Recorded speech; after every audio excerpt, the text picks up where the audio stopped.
There is a tomb on the campus of Yale University where the windows never glow with light. No footsteps echo from its corridors during the day. But on certain Thursday and Sunday nights, 15 shadows slip through its heavy doors, and the world outside is locked away. Inside, they are no longer students. They are initiates. They are brothers. They are bonesmen. And for over a century and a half, this secret society has whispered its influence into the highest corridors of American power. Presidents have knelt in its rituals. Senators have sworn its oaths. Titans of industry have passed its tests. And yet, most of the world has never heard its name spoken aloud. Tonight, as the stars hang quiet and the night settles soft around you, we slip behind the veil of one of history's most guarded mysteries. A society born in shadows. A brotherhood forged in secrecy. A legacy written in silence. This is the story of Skull and Bones. If these words carry you closer to sleep, let this channel stay by your side too. A gentle tap on subscribe keeps these stories alive in the quiet hours. And if tonight's tale feels like it was meant for you, let the like button know. Now, settle deeper. Close your eyes if you'd like. And let the story begin. The year was 1832, and America was still young, still finding its shape. The nation stretched westward with restless ambition, cities rose from mud and timber, and the old world's grip was loosening, slowly, like fingers releasing a held breath. But in New Haven, Connecticut, on the quiet campus of Yale University, something ancient was being reborn. Not in grand declarations or public ceremony, but in whispers. In shadows. In the mind of a young man who had seen something across the ocean that he could not forget. His name was William Huntington Russell, and he had just returned from Germany. He had walked the cobbled streets of old university towns, had glimpsed the secret student societies that thrived in darkened halls, bound by oaths and rituals that stretched back centuries. These were not mere social clubs. They were brotherhoods, forged in secrecy, their members linked for life by something deeper than friendship. Something almost sacred. Russell had watched them from the outside, fascinated, perhaps even envious. And when he returned to Yale, he carried that vision with him like a flame cupped in his hands, fragile and fierce. Yale in those days was a place of learning, yes, but also of rigid tradition. The sons of merchants and ministers filled its halls, studying theology and classical languages, preparing to lead a nation that was still deciding what it wanted to become. But Russell saw something missing. He saw potential without purpose. Ambition without architecture. And so, quietly, carefully, he began to gather a circle. 14 other students, chosen not for their wealth alone, though many were wealthy, but for something harder to name. Intelligence. Charisma. The spark of future influence. Together, they would form something new. Something that would outlast them all. They called it the Order of Skull and Bones. The name itself was a declaration, a rejection of the polite, the comfortable, the ordinary. Death was not something to be hidden or feared. It was a teacher. A reminder. The skull grinned from their seal, and beneath it, the bones crossed like a promise. Memento mori. Remember you must die. And in that remembrance, live with purpose. Live with power. Live as brothers. From the very beginning, secrecy was woven into the society's fabric like thread through cloth. The members did not speak of their meetings. They did not write of their rituals in letters home. They moved through Yale's campus like ghosts, ordinary students by day, something else entirely by night. And they met in a place that would become legend. A building they called the Tomb. The tomb was not beautiful. It was not meant to be. It rose from the New Haven earth like a monument to silence, a windowless fortress of brownstone that seemed to reject the very idea of light. No passers-by could glimpse inside. No curious students could peer through glass. The walls were thick, the doors were locked, and the secrets within were guarded with a devotion that bordered on religious. Even now, nearly 2 centuries later, the tomb stands in the same spot, unchanged, unyielding, a shadow on the Yale campus that refuses to fade. Inside, the first Bonesmen gathered. 15 young men, their futures unwritten, their names now bound together by something they could not fully explain even to themselves. They performed rituals that had been borrowed, adapted, invented. They swore oaths that would never be repeated beyond those walls. And they began a tradition that would ripple through American history like a stone dropped into still water, the circle spreading outward, farther and farther, touching lives and decisions and destinies that none of them could have imagined. Russell himself would go on to serve in the Connecticut state legislature. His co-founder, Alphonso Taft, would become Secretary of War and Attorney General under President Ulysses S. Grant. Taft's son, William Howard Taft, would become both President and Chief Justice of the Supreme Court. The society was not even a generation old, and already its members were shaping the nation's course. But they did not boast. They did not advertise. They simply moved, quietly, into positions of influence, and they brought their brothers with them. Every year, the ritual repeated. 15 new members, chosen in secret, approached in silence. The process was called tapping, and it carried an almost mystical weight. On tap night, the chosen students would be found alone, perhaps in their dormitory rooms, perhaps walking across campus in the fading light. A figure would approach. A hand would touch their shoulder. And a voice would speak the words that had been spoken for decades, skull and bones. Do you accept? To refuse was rare. To accept was to step into a legacy that stretched back into shadow and forward into power. The new initiates were told nothing at first. Only that they must come to the tomb on certain nights, that they must speak to no one of what they witnessed, and that their lives were about to change in ways they could not yet understand. And when they entered the tomb for the first time, they were no longer merely students. They were neophytes. They were knights of a secret order. They were, in the language of the society, reborn. What happened in those initiation rituals remains one of history's most jealously guarded secrets. But fragments have emerged over the years, whispered by former members who broke their silence, pieced together by journalists and historians who spent decades chasing shadows. The initiates, it is said, were made to lie in coffins, surrounded by the relics of death, and confess their deepest secrets to the assembled brothers. Their sexual histories. Their fears. Their ambitions. Everything was laid bare, stripped of pretense, offered up as a kind of sacrifice. In that vulnerability, trust was forged. In that exposure, loyalty was born. And then they were given new names. Not the names their parents had given them, but symbolic identities drawn from history, mythology, legend. One might become Long Devil. Another, Magog. The names were absurd, theatrical, almost childish, and yet they carried weight. Inside the tomb, a Bonesman was not the person the world knew. He was something else. Something chosen. Something secret. The society did not grow quickly. It did not need to. 15 members per year, year after year, adding up slowly, carefully, like stones stacked into a tower. By the time the Civil War arrived, Skull and Bones had already woven itself into the fabric of Yale, and through Yale, into the fabric of American power.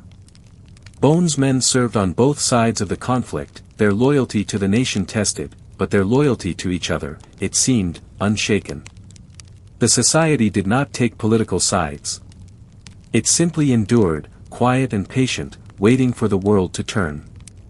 And as the 19th century gave way to the 20th, as America rose to become a global power, Skull and Bones rose with it.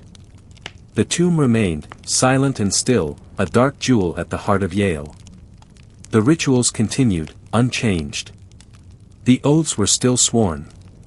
And the brothers, scattered across the country, across the world, remembered. They remembered the nights in the tomb. They remembered the confessions and the names. They remembered each other. And when one called, another answered. It was not a conspiracy. It was something quieter. something more human.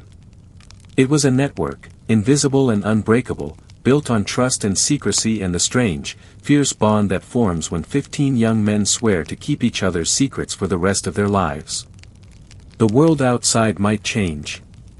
Empires might rise and fall. But the tomb endured. And so did the Order of Skull and Bones. By the early 1900s, whispers of the society had begun to spread beyond Yale's gates. Newspapers occasionally mentioned it, always with a tone of bemused curiosity, never with real understanding. The society did not respond. It did not defend itself.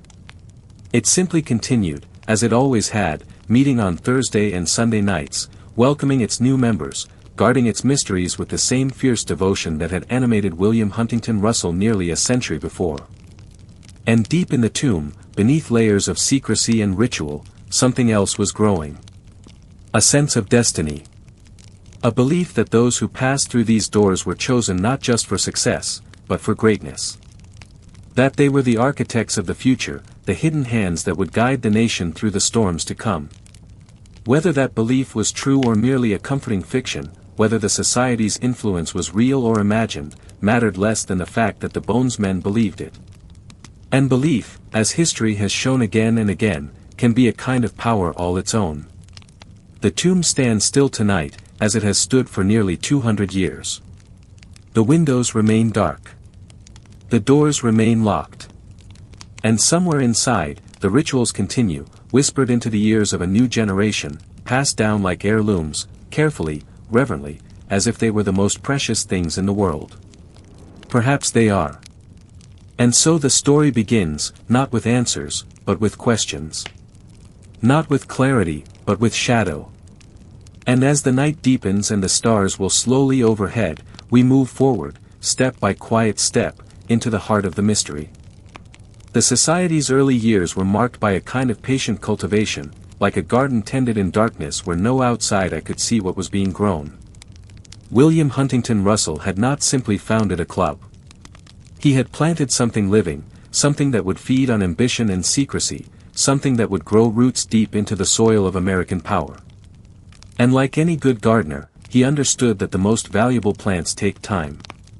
The first Bonesmen were an eclectic group, drawn from Yale's most promising students, but not always its most obvious. Russell did not want mere scholars. He wanted leaders. He wanted men who could move through the world with confidence, who could speak in boardrooms and Senate chambers, who could carry the society's invisible banner into every corner of American life. And so the selection process, even in those early days, was deliberate. Almost surgical.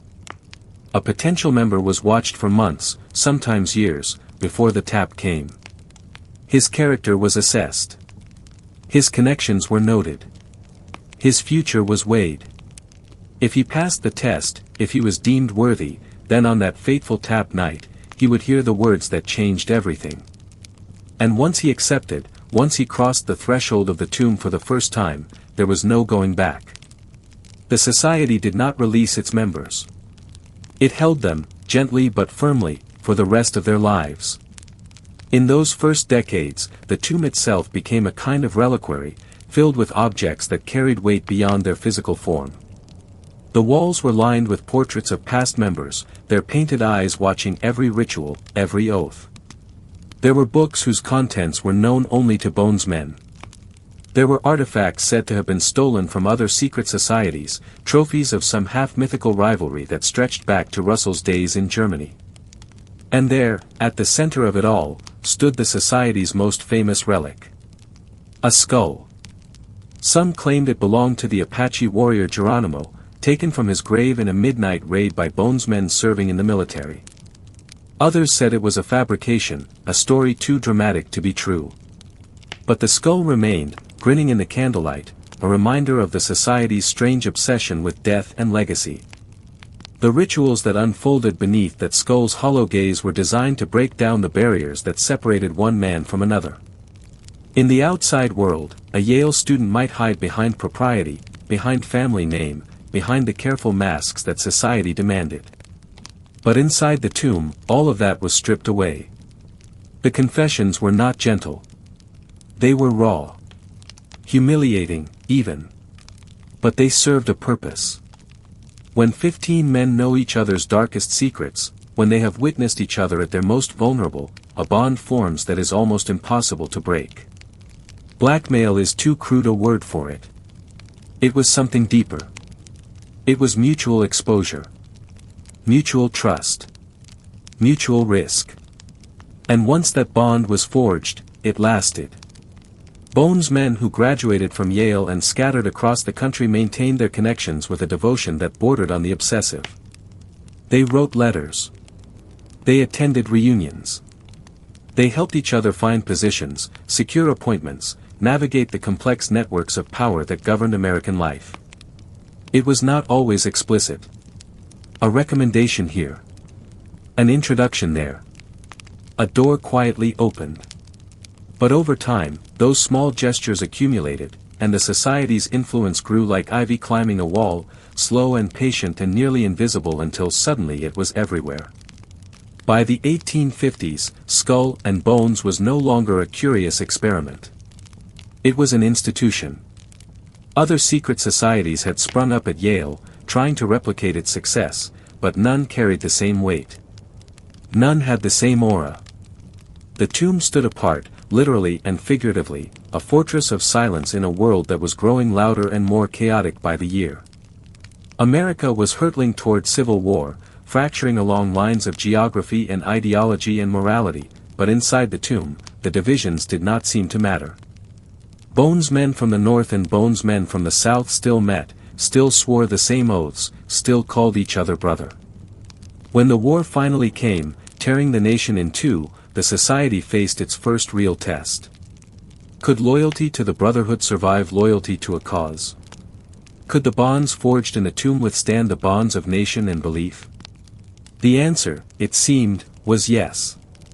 Bonesmen fought on both sides of the conflict, some in Union blue, some in Confederate gray, and when the war ended and the survivors returned, they resumed their places in the society as if nothing had changed. The rituals continued. The oaths were resworn. And the silence, that great defining silence, held. It was a remarkable thing, when you stepped back and considered it. A secret society that could survive a civil war, that could hold together even when the nation itself was tearing apart, was not merely a social club. It was something else. Something stranger and more resilient. And as the country began to rebuild, as the wounds of war slowly scarred over, Skull and Bones emerged not weaker, but stronger. Its members moved into positions of influence with a quiet, steady determination. They became lawyers and judges, bankers and industrialists, politicians and professors. They did not advertise their affiliation. They did not need to. The network was already in place, invisible but unbreakable, and it worked with an efficiency that would have been impossible to coordinate openly. Alphonso Taft, one of the society's founding members, exemplified this quiet rise to power. He served as Secretary of War under President Grant, then as Attorney General, then as Ambassador to Austria-Hungary and Russia. He moved through the highest levels of government with an ease that seemed almost effortless, and though he rarely spoke of Skull and Bones publicly, his connection to the society was well known among those who mattered. And when his son, William Howard Taft, entered Yale in 1874, there was never any question about whether he would be tapped. The legacy had begun. William Howard Taft would go on to become the 27th President of the United States and later the 10th Chief Justice of the Supreme Court, the only man in American history to hold both positions. He was a Bonesman, as his father had been, and he carried the society's ethos with him into the White House. Loyalty to his brothers. Discretion in his dealings. A belief that those who had passed through the tomb were, in some fundamental way, different from ordinary men. Chosen. Prepared. Ready to lead. But Taft was only the beginning. The society's influence was not limited to a single family or a single generation. It spread outward, year by year, class by class, until the tomb's shadow touched nearly every corner of American power. And yet, to the outside world, Skull and Bones remained a curiosity. A rumor. A subject of occasional newspaper articles that were quickly forgotten. The society did not mind. It preferred the shadows. It thrived there. As the 19th century faded into the 20th, as America stepped onto the world stage with a new confidence and a new ambition, Skull and Bones stepped with it. The tomb remained unchanged, a dark constant in a rapidly changing world, and the rituals inside its walls continued to transform Yale's brightest students into something more. Something connected. Something powerful. The garden that William Huntington Russell had planted in 1832 was now in full bloom, and its roots ran deeper than anyone outside the society could have imagined. And still, the questions remained. What did they do in there? What oaths did they swear? What secrets did they keep? The silence was maddening to some, intoxicating to others. But the Bonesmen did not answer. They simply smiled, if they acknowledged the questions at all, and went about their business. The business of shaping the future. The business of power. The tomb's windows remained dark. The doors remained locked. And deep inside, in the flickering candlelight, 15 new voices joined the chorus that had been singing, softly, secretly, for nearly a century. The song had no words. Only loyalty. Only silence. Only the promise that what happened in the tomb stayed in the tomb, forever and always, until death. And perhaps even after. There are places in this world where the ordinary rules do not apply. Where time moves differently. Where the masks we wear in daylight are stripped away and something older, something stranger, is allowed to emerge. The tomb is one of those places. For nearly 2 centuries, it has stood as a threshold between the known and the unknown, between the public self and the secret self. And what happens when that threshold is crossed, when the heavy doors close and the outside world falls away, is a mystery that has haunted the American imagination for generations. The rituals of Skull and Bones are not written down in any book that outsiders can read. They are not documented in archives or explained in memoirs. They are passed down orally, from one class of bonesmen to the next, a living tradition that changes only in the smallest details while remaining, in essence, exactly what it has always been. A process of transformation. A baptism in secrecy. A binding that cannot be undone. It begins, always, with the tap. On a spring night, usually in April, the 15 chosen students receive their invitation. It is not a letter. It is not an email or a text message. It is a moment. A hand on the shoulder. A voice, low and certain, speaking the words that have been spoken for more than a century and a half. Skull and Bones. Do you accept?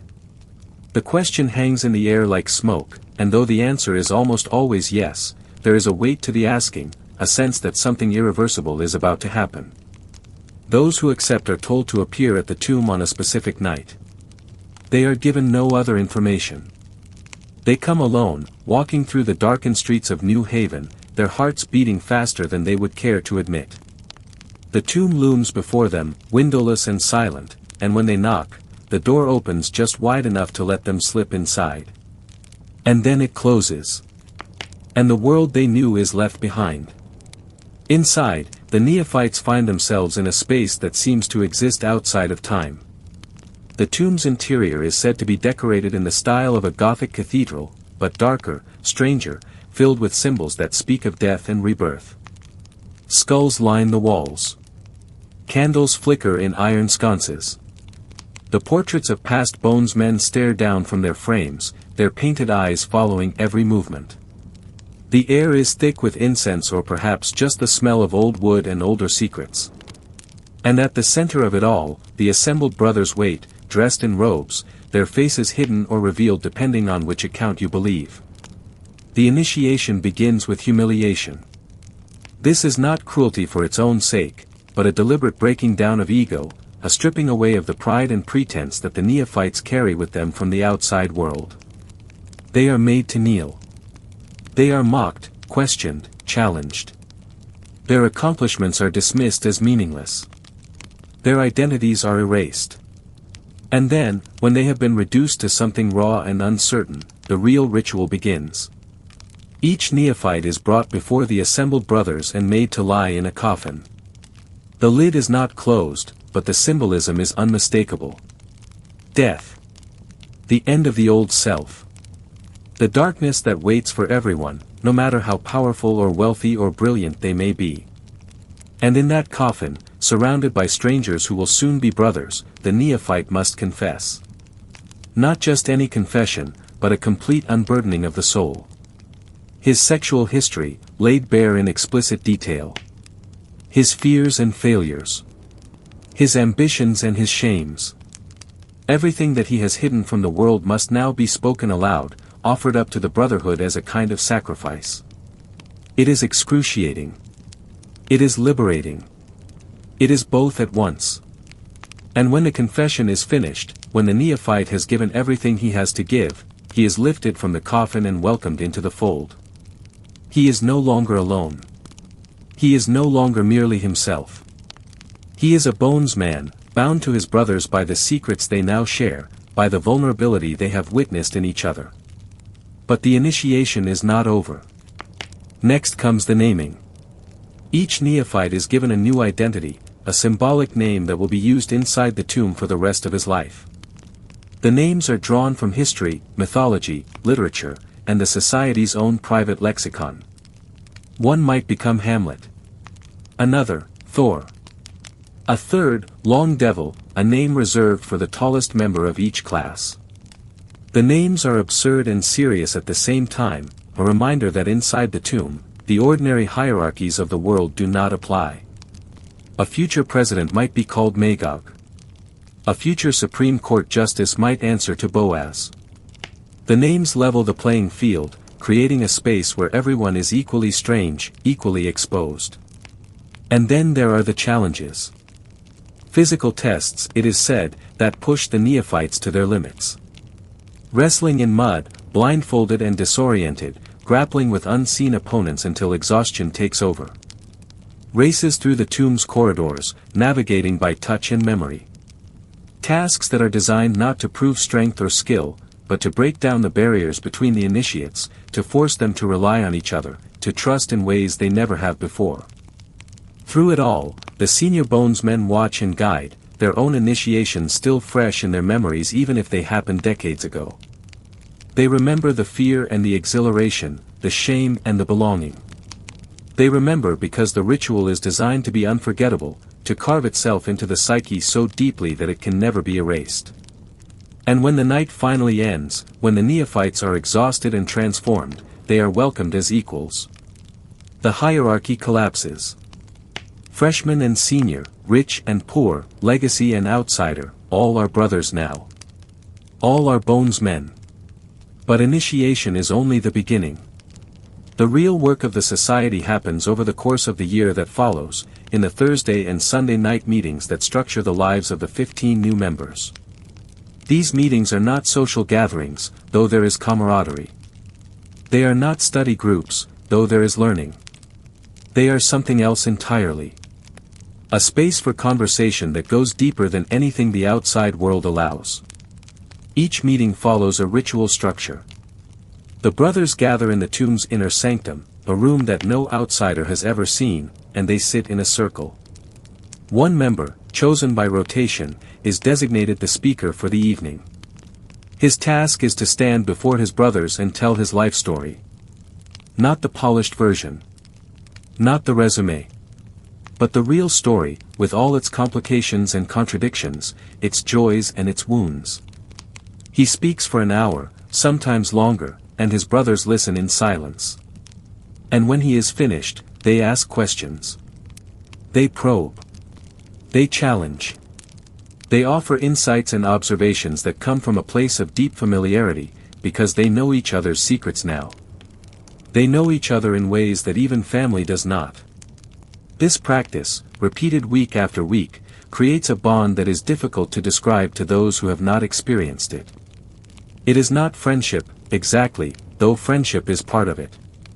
It is not mere networking, though the connections formed will last a lifetime. It is something deeper. A kind of intimacy that comes from being fully known and fully accepted. From standing naked, metaphorically and perhaps literally, before a group of people and discovering that they do not turn away. The society also assigns each member a task, a role to play within the brotherhood. One might be the archivist, responsible for maintaining the tomb's records. Another might be the treasurer, managing the society's considerable wealth. A third might be the liaison to alumni, ensuring that the bonds between classes remain strong. These roles are not trivial. They are taken seriously, performed with a sense of duty and pride. Because inside the tomb, nothing is trivial. Everything matters. Everything is part of the ritual. And woven through all of it, the symbols. The skull and crossbones, always present, always watching. The number 322, which appears throughout the tomb and whose meaning is known only to Bonesmen. Some say it refers to the year of the society's founding, 1832, combined with a mysterious second society that existed before it. Others claim it is a reference to the death of the Greek orator Demosthenes in 322 BC, marking the end of true eloquence. The society does not explain.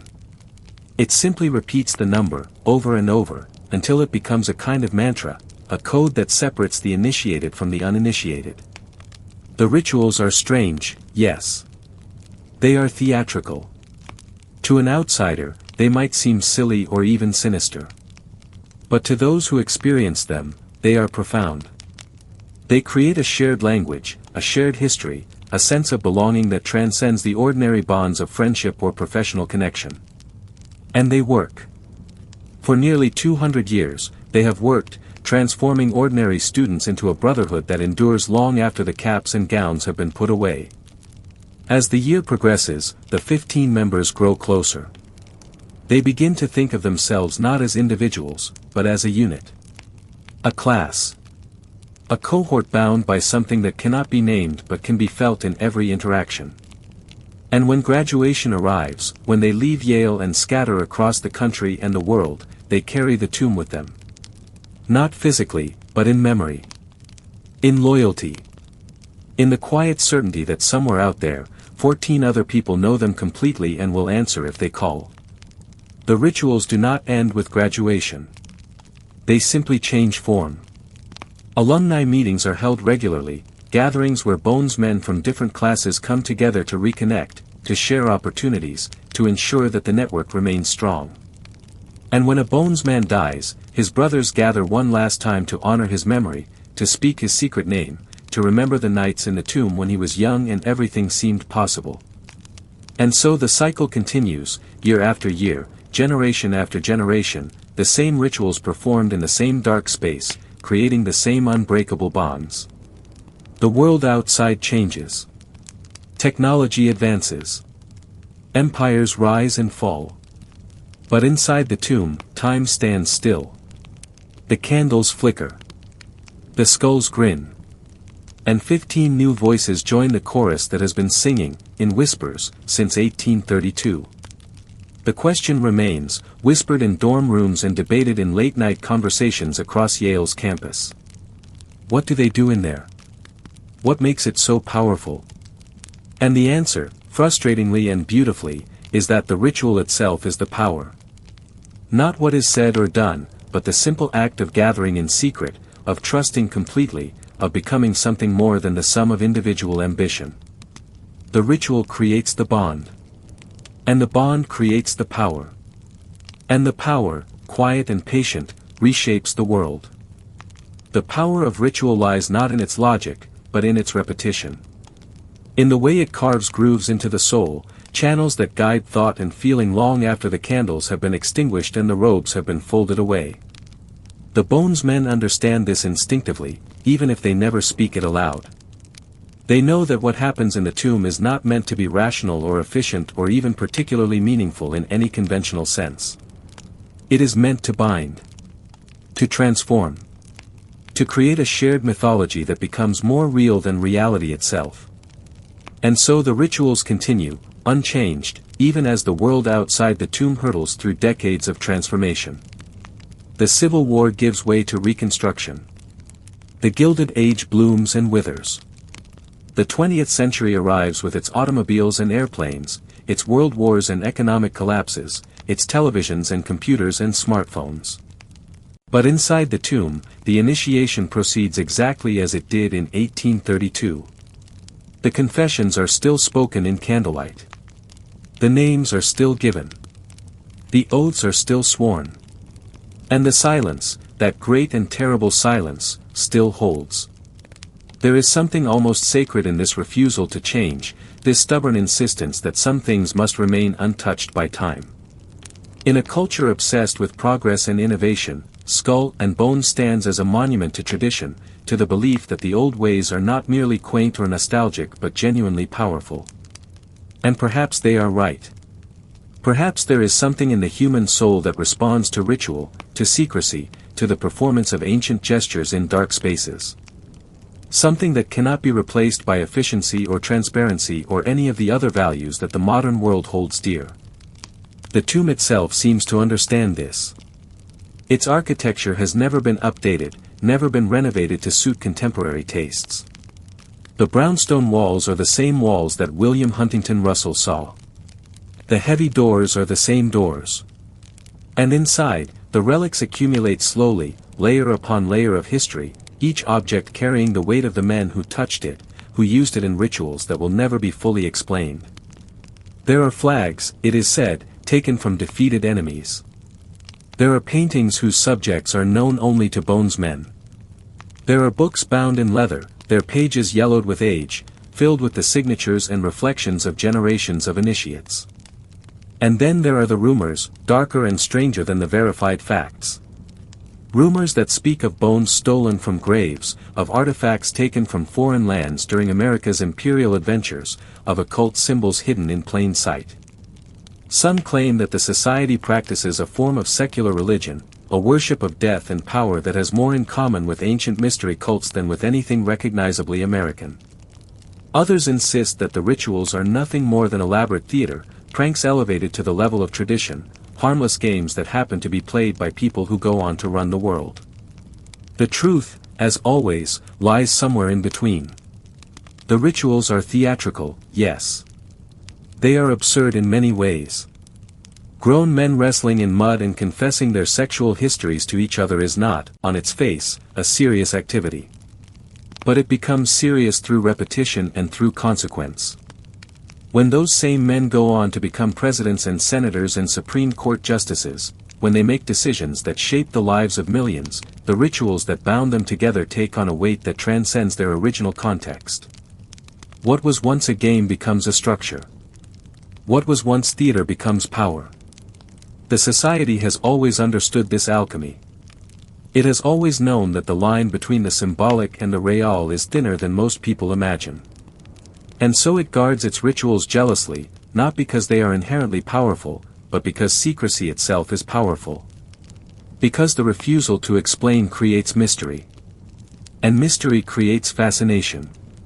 And fascination creates influence. Over the years, a few members have broken their silence.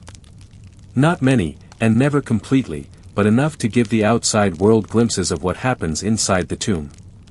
In 2000, a journalist named Alexandra Robbins published a book called Secrets of the Tomb, the result of years of research and interviews with Bonesmen who were willing to talk. She described the initiation rituals in detail, the confessions and the coffins and the wrestling in mud. She named names and published photographs.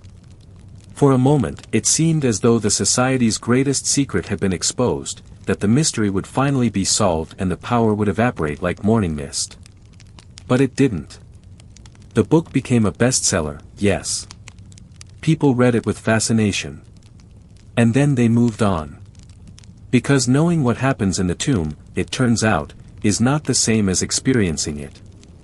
Reading about the rituals is not the same as performing them.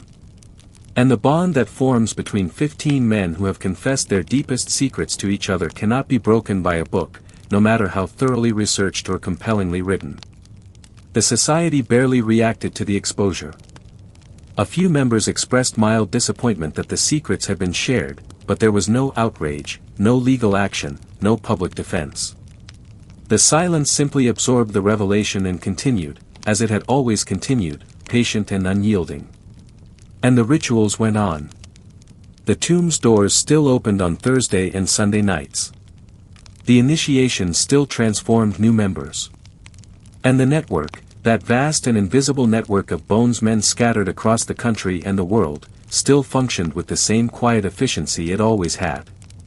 Because the real secret of Skull and Bones was never the rituals themselves. It was the loyalty they created.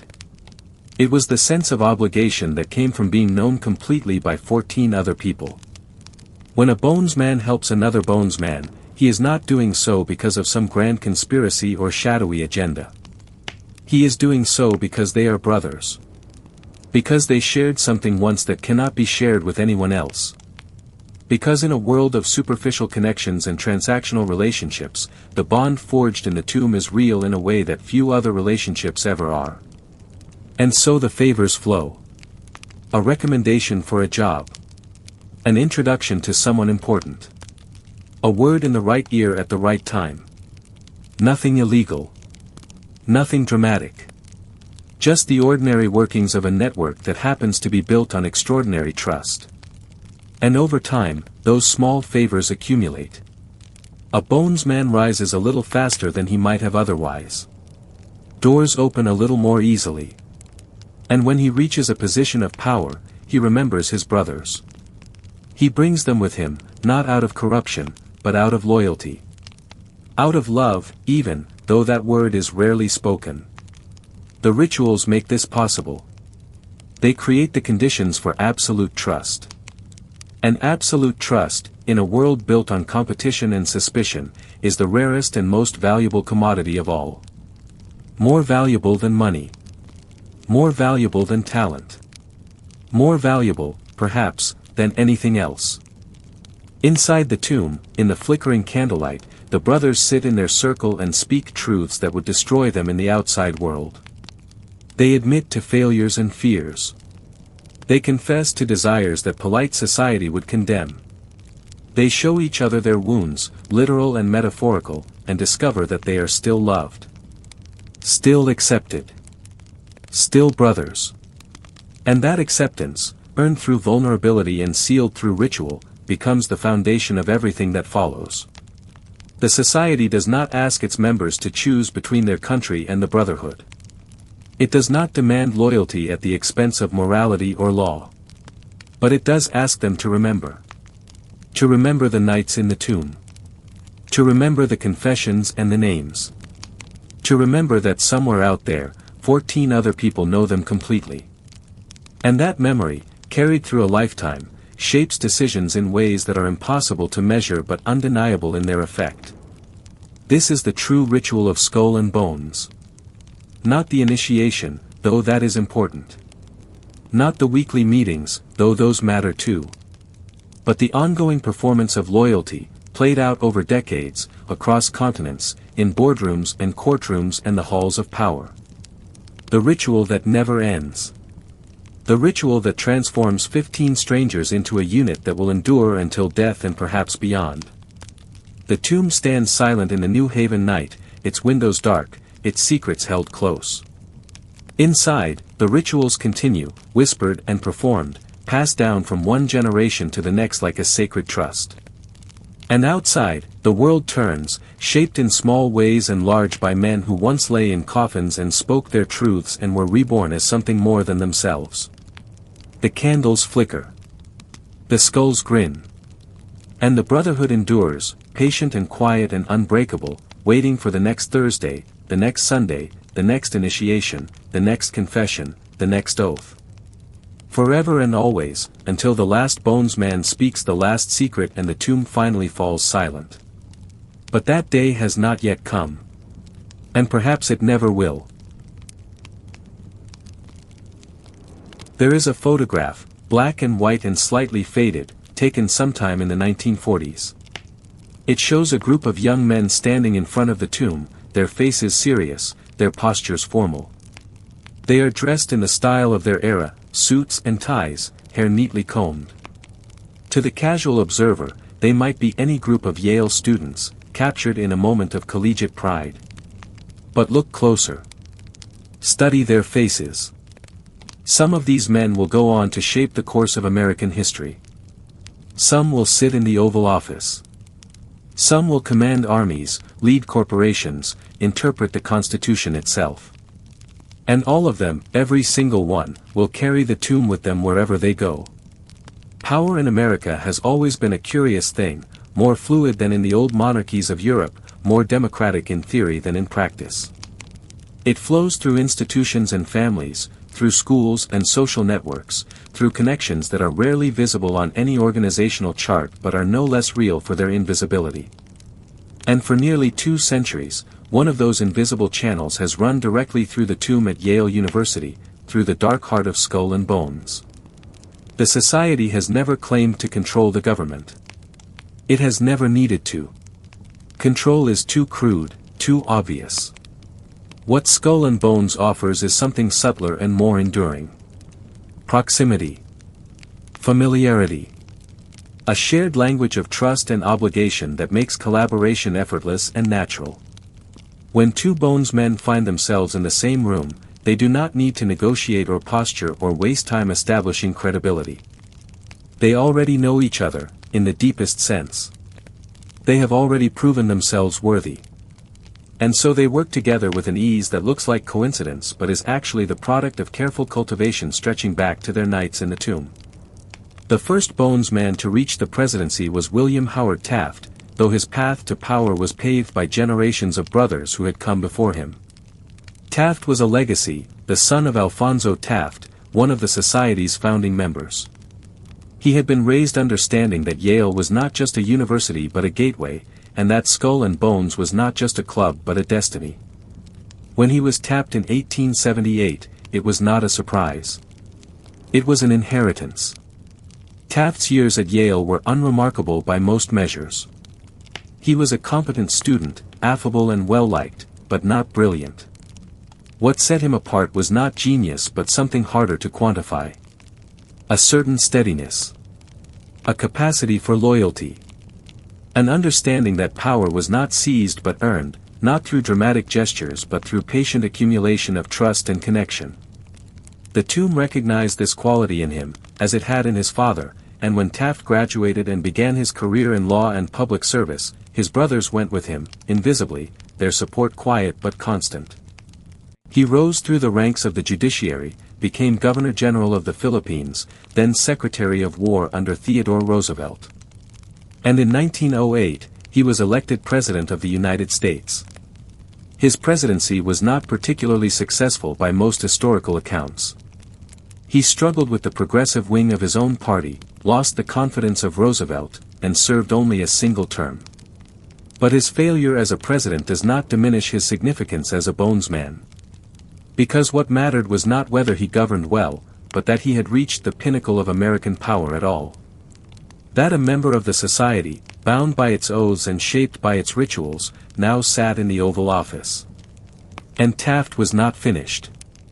After his defeat in the 1912 election, he returned to Yale as a professor, remaining connected to the society that had formed him.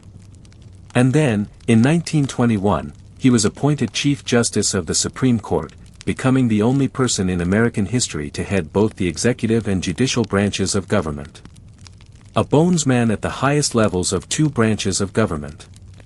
The society's influence, quiet and patient, had reached deeper into the American system than anyone outside the tomb could have imagined. But Taft was only the beginning. The society's real demonstration of power came decades later, when not 1 but 2 more Bonesmen reached the presidency. And this time, they were father and son. George Herbert Walker Bush was tapped in 1948, a young man returning to Yale after serving as a Navy pilot in World War II. He had flown combat missions in the Pacific, been shot down over the ocean, watched friends die in the flames of burning aircraft. He had seen death up close, and perhaps that made the tomb's obsession with mortality feel less like theater and more like truth. He accepted the tap, underwent the initiation, spoke his confessions, received his name. And like Taft before him, he began a steady climb through the institutions of American power. Bush's career reads like a tour of the American establishment. He served in Congress, as ambassador to the United Nations, as chairman of the Republican National Committee during the Watergate crisis, as chief of the U.S. Liaison Office in China, as director of the CIA, as vice president under Ronald Reagan. And finally, in 1988, he was elected president. A Bonesman in the White House once again, connected to a network that stretched back through generations, bound by secrets and rituals and loyalty that had never wavered. Bush rarely spoke of Skull and Bones publicly. When asked, he would smile and deflect, offering the same answer that Bonesmen have given for nearly 2 centuries. "I can't talk about that." The refusal was not rude. It was not defensive. It was simply a fact, stated plainly, a reminder that some promises cannot be broken even for the sake of transparency or public curiosity. And the public, for the most part, accepted this.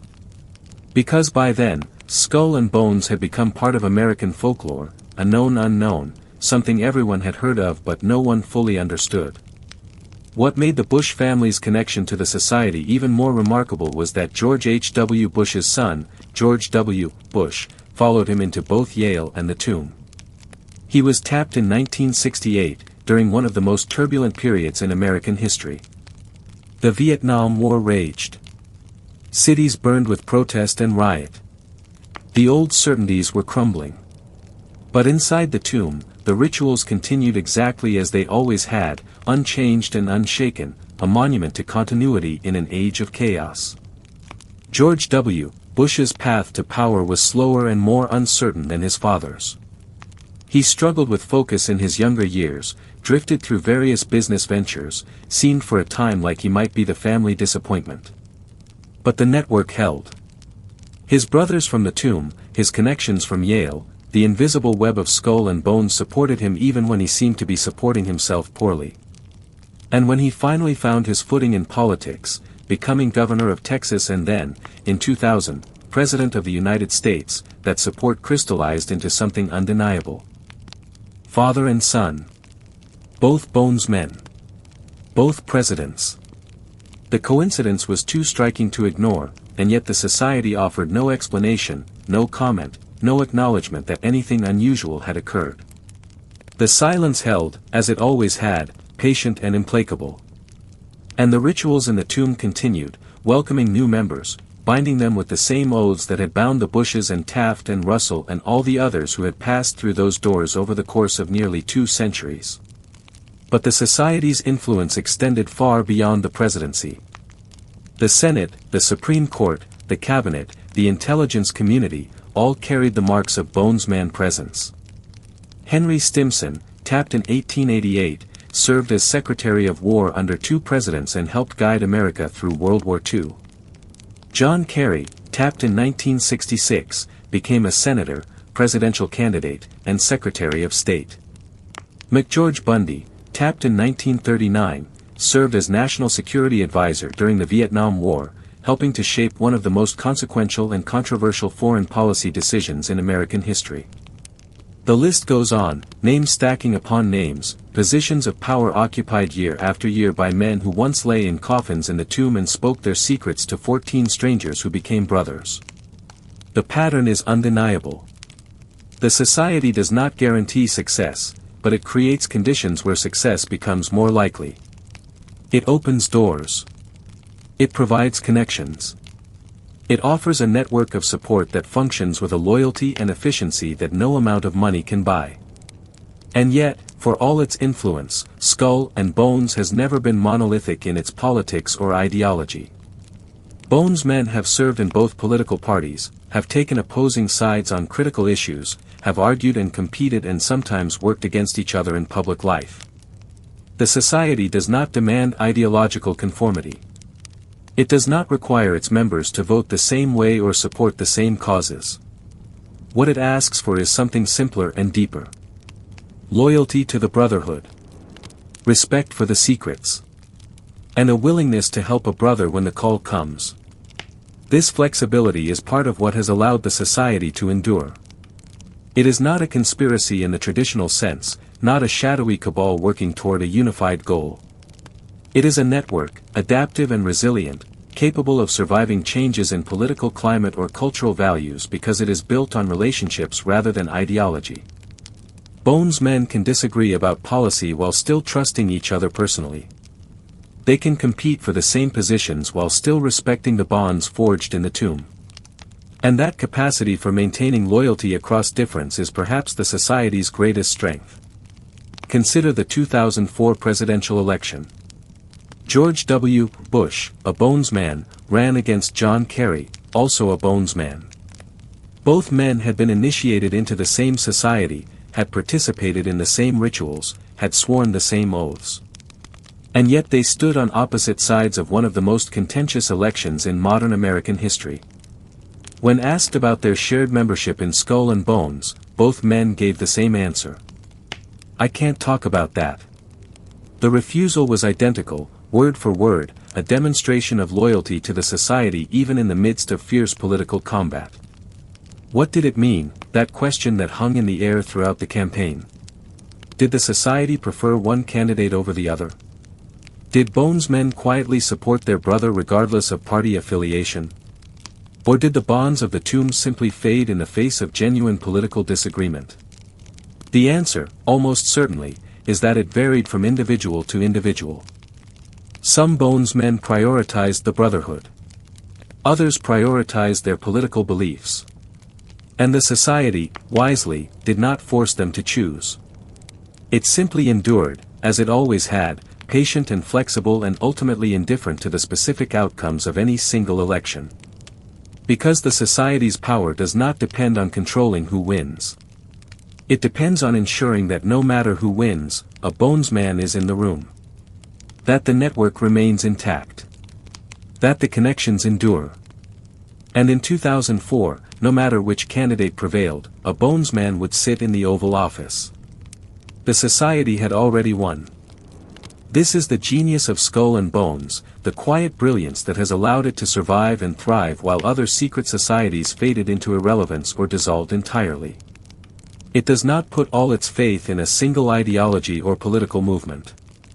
It spreads itself across the spectrum of American power, ensuring that no matter which way the pendulum swings, some of its members will rise with it. And those who rise bring their brothers with them, not as puppets or conspirators, but as trusted advisors, as allies who can be counted on, as people who speak the same unspoken language of loyalty and obligation.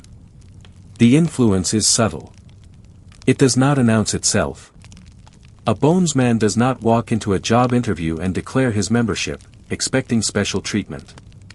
But he might notice that the person interviewing him wears a ring with a certain symbol, or mentions Yale in a particular way, or uses a phrase that carries weight only to those who know. And in that recognition, something shifts. The conversation becomes easier. The questions become friendlier. And when the decision is made, when the job is offered or the appointment is granted, no one could prove that the society played a role. But the Bonesman knows. And his brother knows. And the network grows stronger.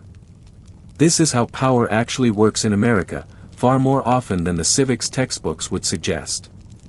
It is not about qualifications alone, though those matter.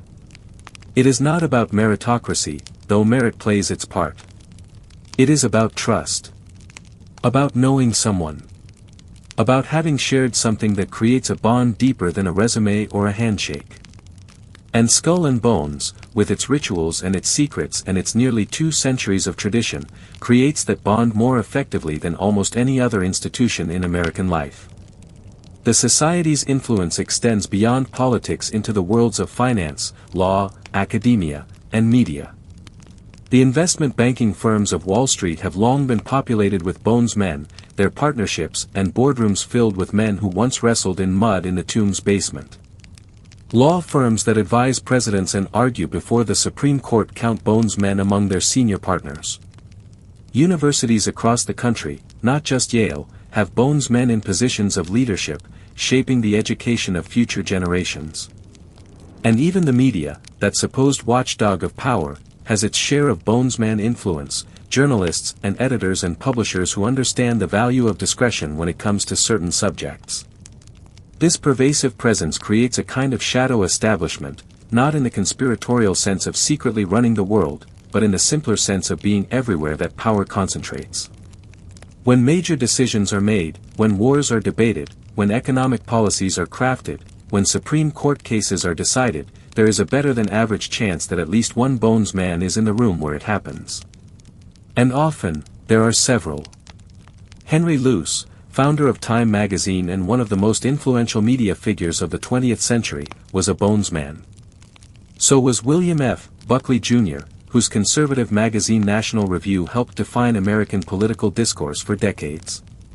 So was Averell Harriman, diplomat and advisor to multiple presidents, a man who moved through the corridors of power with such ease that he seemed to embody the American establishment itself. These men did not always agree. They did not always support each other. But they were connected, linked by bonds forged in youth and maintained through a lifetime. The society's influence in the intelligence community deserves particular attention.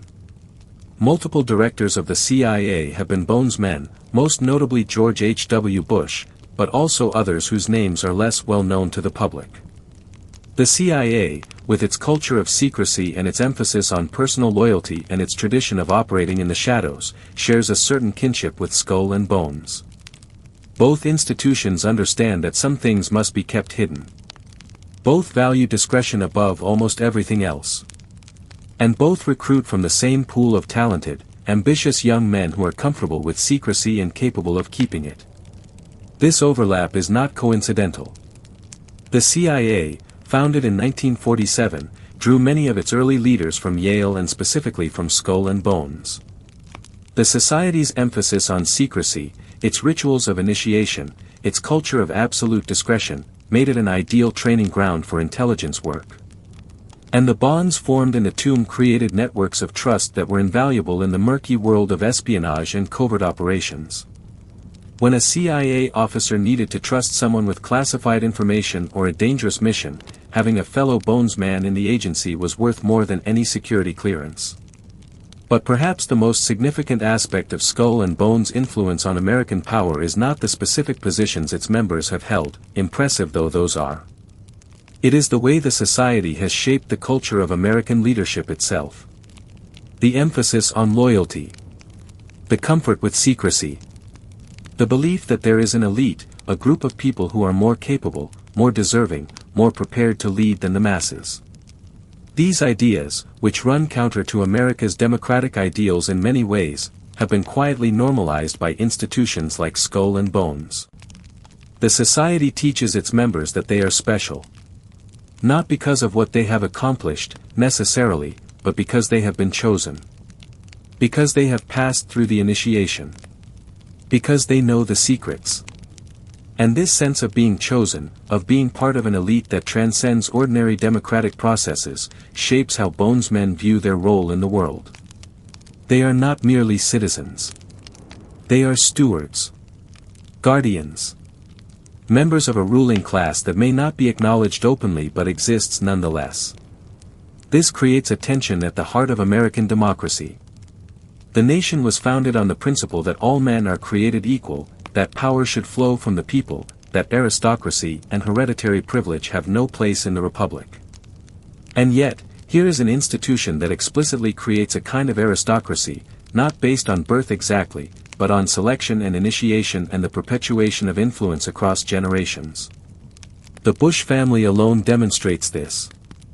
Father and son, both Bones men, both presidents, the power passing from one generation to the next with a smoothness that would make any European dynasty proud. The society does not see this as a contradiction. To the Bones men, their influence is not anti-democratic but merely realistic. Someone has to lead, they might argue. Someone has to make the difficult decisions, navigate the complex machinery of power, guide the nation through crisis and change.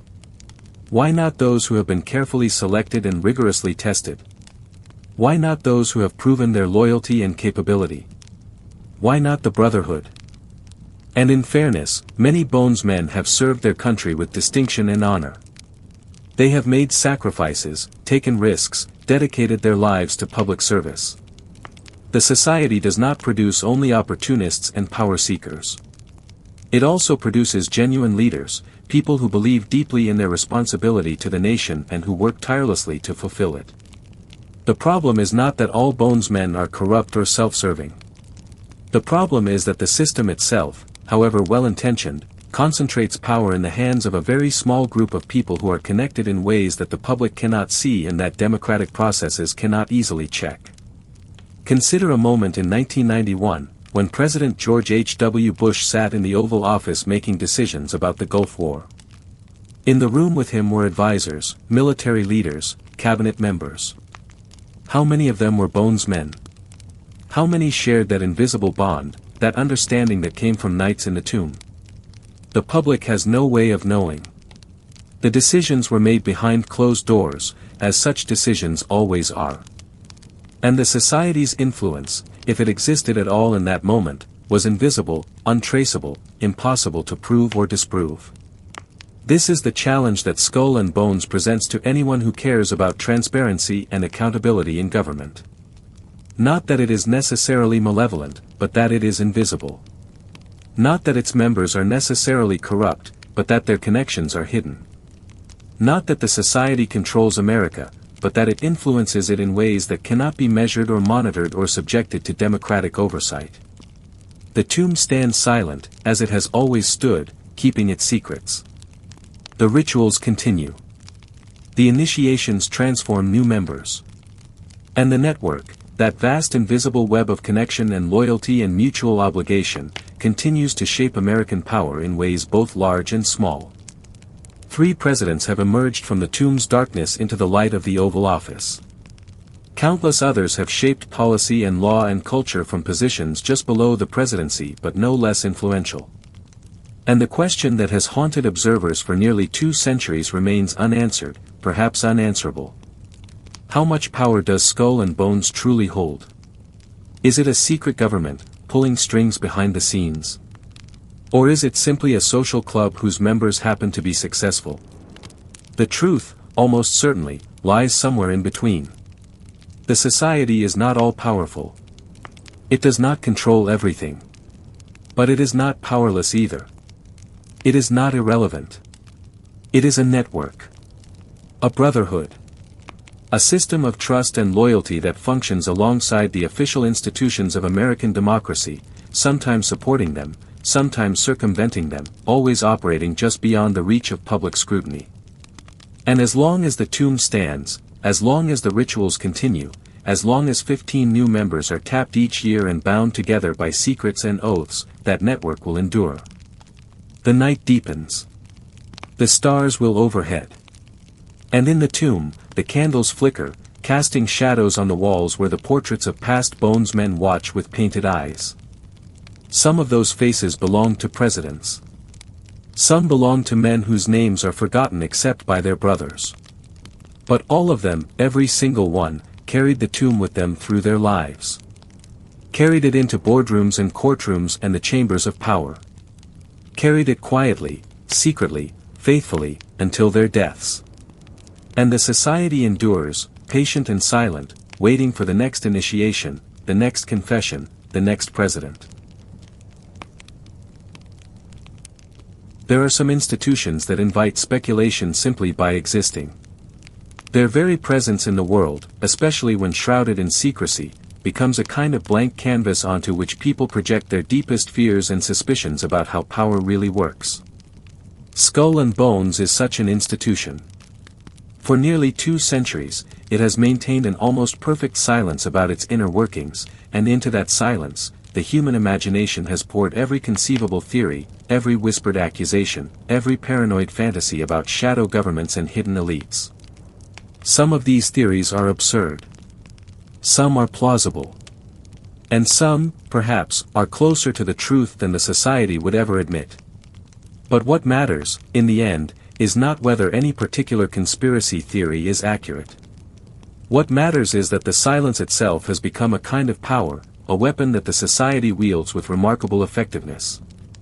By refusing to explain, by declining to defend, by simply maintaining its traditions and keeping its secrets, Skull and Bones has become larger than life, more influential in myth than it could ever be in reality. The conspiracy theories began almost as soon as the society was founded. In the 1830s, America was in the grip of an anti-Masonic fervor, a widespread suspicion of secret societies that had been triggered by the disappearance and presumed murder of a man who threatened to reveal Masonic secrets. The public mood was hostile to anything that smacked of hidden oaths and clandestine meetings. And yet, Skull and Bones was born into this environment, seemingly indifferent to the cultural moment, proceeding with its rituals and its secrecy as if the outside world's concerns were irrelevant. The early accusations were relatively mild. The society was elitist, certainly. It was secretive, obviously. But it was also just a college club, a curiosity, something that might be mentioned in passing but not taken too seriously. As the decades passed, however, and as more Bonesmen rose to positions of genuine power, the theories began to darken and deepen. Perhaps this was not just a social club after all. Perhaps it was something more organized, more deliberate. Perhaps it was training America's future leaders not just to succeed, but to rule. By the early 20th century, some critics were drawing connections between Skull and Bones and various conspiracy theories about global elites. The society, they claimed, was connected to the Illuminati, that legendary secret organization that supposedly controlled world events from the shadows. Or it was part of a network of secret societies that spanned the globe, coordinating their efforts to maintain the power of a small ruling class against the interests of ordinary people. These theories were rarely supported by hard evidence, but they had a certain internal logic. After all, if you wanted to create a shadow government, if you wanted to ensure that power remained in the hands of a select few, wouldn't you start by recruiting promising young men from elite universities and binding them together with unbreakable oaths of loyalty? The society's response to these accusations was, predictably, silence. No denials. No explanations. No attempts to set the record straight.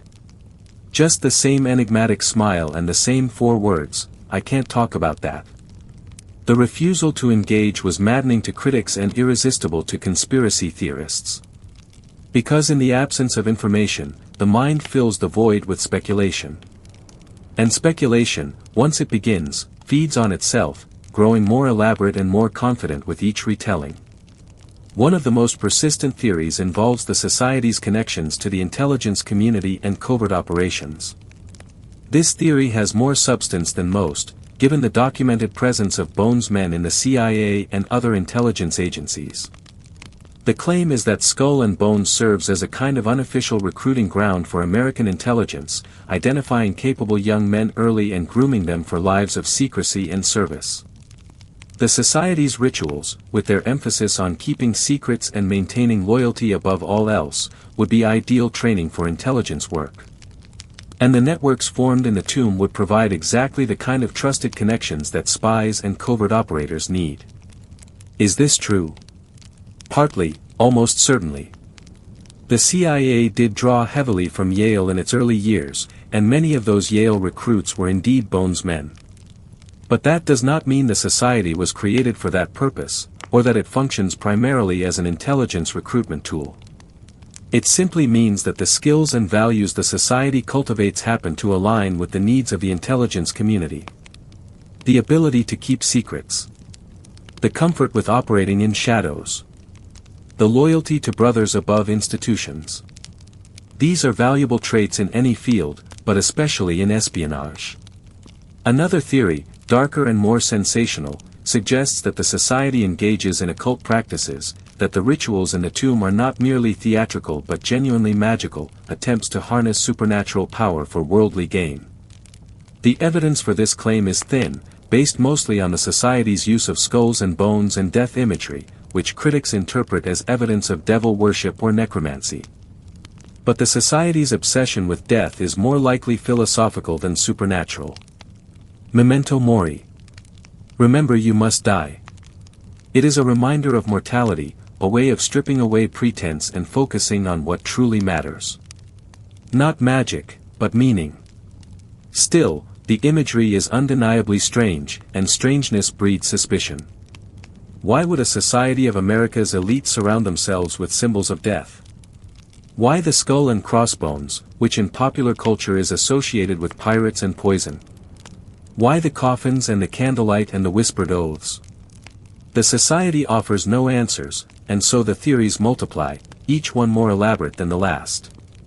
Perhaps the most plausible conspiracy theory, and the one that should concern anyone who cares about democracy and accountability, is simply this: Skull and Bones is a mechanism for perpetuating class privilege and concentrating power in the hands of a self-selecting elite. It is not that the society controls everything or pulls strings behind every major decision. It is that it creates and maintains a network of mutual support among people who go on to occupy positions of enormous influence. And that network operates outside the normal channels of democratic accountability, invisible to voters and immune to public scrutiny. This is not a conspiracy in the sense of a secret plot to take over the world. It is simply the way power tends to work when people with shared backgrounds and shared loyalties help each other succeed. A Bonesman recommends another Bonesman for a job. A Bonesman appoints another Bonesman to a position of authority. A Bonesman votes to confirm another Bonesman to the Supreme Court. None of these individual acts is necessarily corrupt or improper. But cumulatively, they create a system where a very small group of people, connected by bonds that the public cannot see, exercise disproportionate influence over the nation's trajectory. The society does not need to be all-powerful to be problematic. It simply needs to be influential enough that its members enjoy advantages that others do not. And by that measure, Skull and Bones is undeniably problematic. Its members do enjoy advantages. They do have access to networks and opportunities that are closed to outsiders. And those advantages compound over time, creating dynasties of power like the Bush family, where membership in the society is passed from father to son along with political ambition and access to the levers of influence. But here is where the conspiracy theories often go astray. They assume that the society's power is intentional, coordinated, guided by some master plan or hidden agenda. In reality, the power is probably more organic, more emergent. It arises naturally from the combination of secrecy, loyalty, and proximity to institutional power. The society does not need to plan world domination. It simply needs to continue doing what it has always done, binding together 15 young men each year and teaching them that they are special, that they belong to something larger than themselves, that they have obligations to their brothers that supersede their obligations to the public. Over time, across generations, this simple formula produces remarkable results. Not because it is magical or supernatural or even particularly sophisticated, but because it is consistent. Because it creates trust where trust is scarce. Because it provides connections where connections are valuable. And because it does all of this in darkness, away from scrutiny, in a space where the ordinary rules of transparency and accountability do not apply. The silence is essential to all of this. If the society explained itself, if it opened the tomb to public inspection, if it detailed its rituals and published its membership lists, the mystery would evaporate. And with the mystery would go much of the power. Because what makes Skull and Bones influential is not just the network it creates, but the aura that surrounds it. The sense that its members possess knowledge that others lack. That they have been initiated into something profound. That they are, in some indefinable way, superior. This aura is cultivated carefully, maintained through generations of silence and secrecy. Every time a Bonesman declines to answer a question about the society, the aura grows stronger. Every time a journalist tries to investigate and comes away with only fragments and rumors, the mystery deepens. And every time two Bonesmen recognize each other across a crowded room and share a moment of silent acknowledgement, the bond is reinforced and the network expands. The conspiracy theories, in a strange way, serve the society's interests. They keep Skull and Bones in the public consciousness, ensure that it remains a topic of fascination and speculation. And fascination, even when mixed with suspicion or hostility, is a form of power. It means the society matters. It means people care. It means that membership, however controversial, carries weight. The society has weathered every accusation, every exposé, every attempt to drag its secrets into the light. In 1986, a group called the Committee of Concerned Yale Alumni published a report demanding that the university ban secret societies from campus, arguing that they were fundamentally incompatible with democratic values and academic integrity. Yale declined to act. The societies, including Skull and Bones, were too deeply woven into the university's culture and history. In 2000, as mentioned earlier, Alexandra Robbins published her book detailing the society's rituals and membership. It was the most comprehensive exposé ever attempted, and for a moment it seemed as though the veil had finally been lifted. But the society absorbed the revelation without flinching. The rituals continued. New members were still tapped. And the silence, that great defining silence, reasserted itself almost immediately. Most remarkably, in 2004, when both major party candidates for president were Bonesmen, the society became a topic of national conversation. Late-night comedians joked about it. Political commentators speculated about what it meant. Activists protested outside the tomb, demanding transparency. And both George W. Bush and John Kerry, when asked about their membership, gave identical answers, refusing to discuss it, maintaining their oaths even in the glare of a presidential campaign. The message was clear. The society's loyalty ran deeper than politics. Deeper than ambition.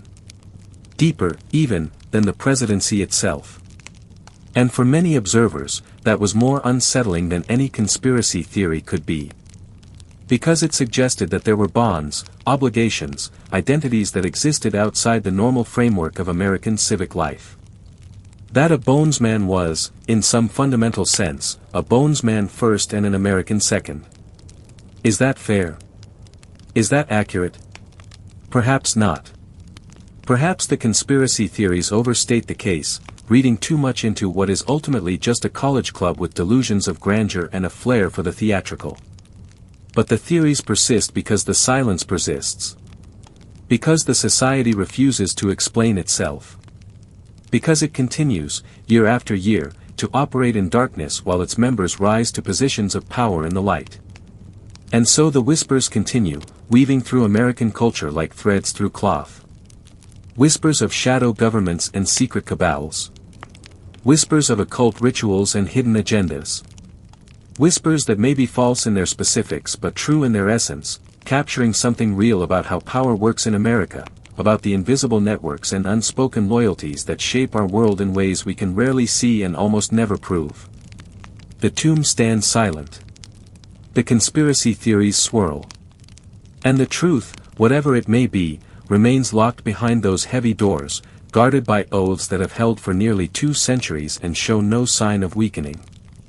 The silence is the conspiracy. The secrecy is the power. And the mystery, carefully maintained, endures. The great irony of conspiracy theories is that they often obscure the real mechanisms of power even as they claim to expose them. People become so focused on hunting for grand, dramatic plots that they miss the quieter, more mundane ways that privilege perpetuates itself.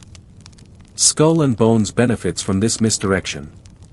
While critics chase fantasies about world domination and occult rituals, the society simply continues doing what it has always done. Creating bonds. Maintaining networks. Placing its members in positions where they can help each other. Nothing spectacular. Nothing that would make a good thriller. Just the patient, steady accumulation of influence across generations. This is not to say that all conspiracy theories about the society are wrong. Some contain kernels of truth, observations about power that are accurate even if the grand narratives built around them are not. The theory that Skull and Bones is part of a broader network of elite institutions working to maintain class privilege, for instance, is not really a conspiracy theory at all. It is simply sociology. Institutions like Skull and Bones do work, often unconsciously, to reproduce existing power structures.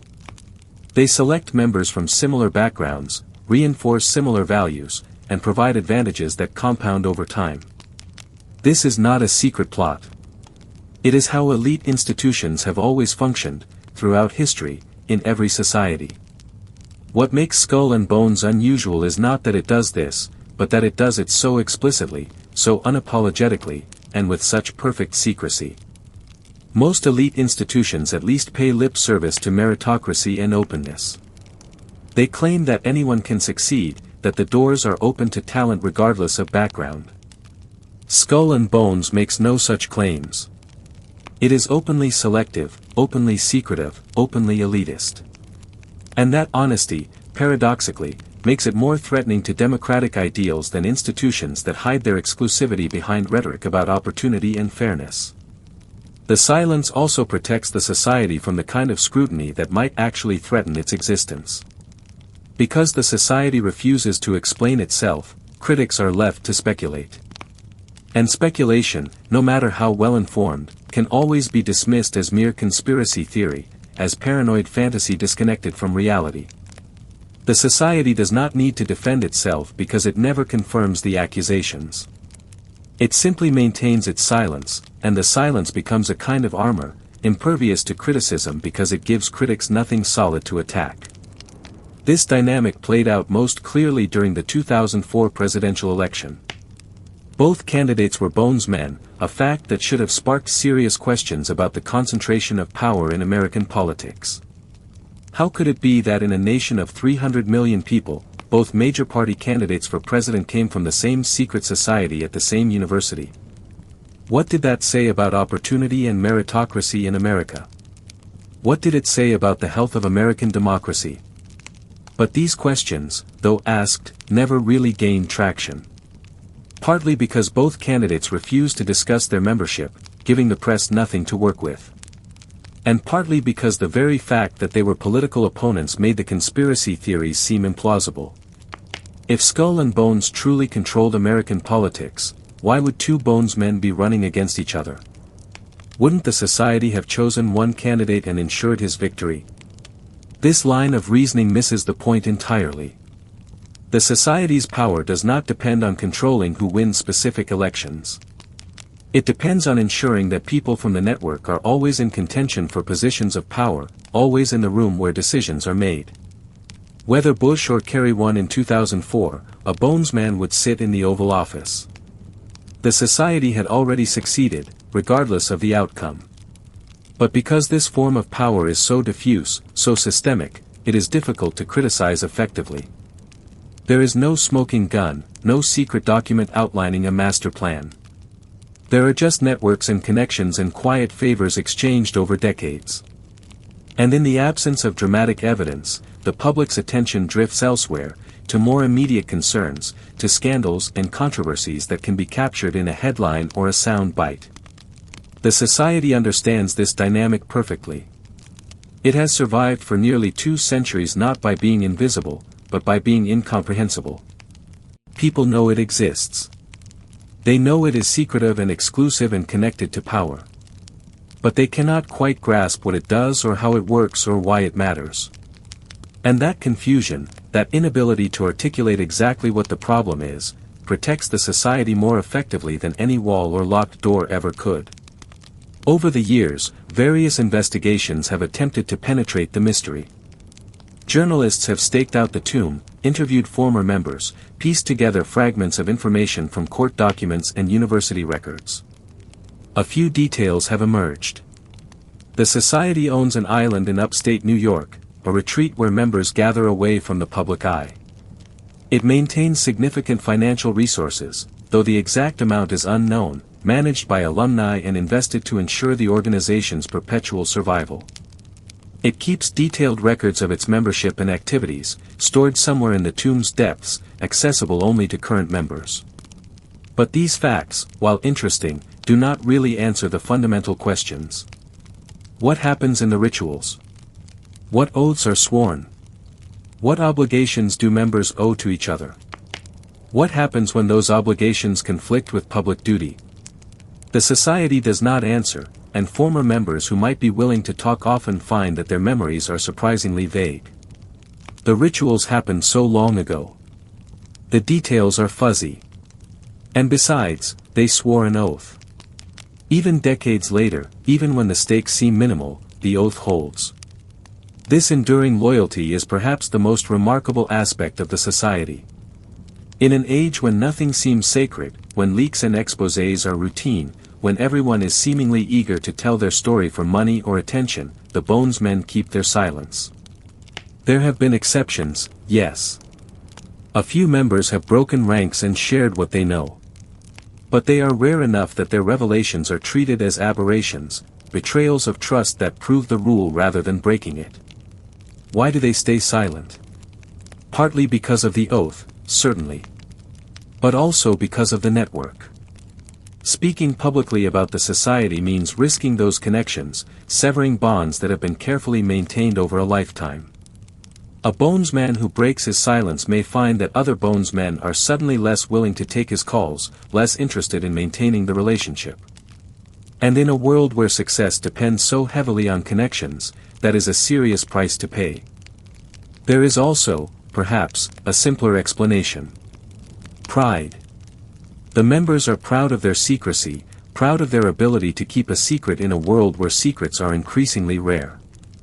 The silence itself becomes a kind of accomplishment, proof that they are different from ordinary people, that they possess a discipline and loyalty that others lack.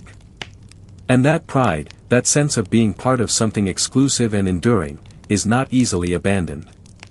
The conspiracy theories, meanwhile, continue to evolve. In recent decades, they have merged with broader narratives about globalization and the so-called New World Order. Skull and Bones, in these accounts, is just one node in a vast network of elite institutions working to consolidate power on a global scale. The Bilderberg Group, the Trilateral Commission, the Council on Foreign Relations, all are supposedly connected, coordinating their efforts to ensure that power remains in the hands of a small, unelected elite. There is some truth buried in these theories. Many Bonesmen do belong to these other organizations.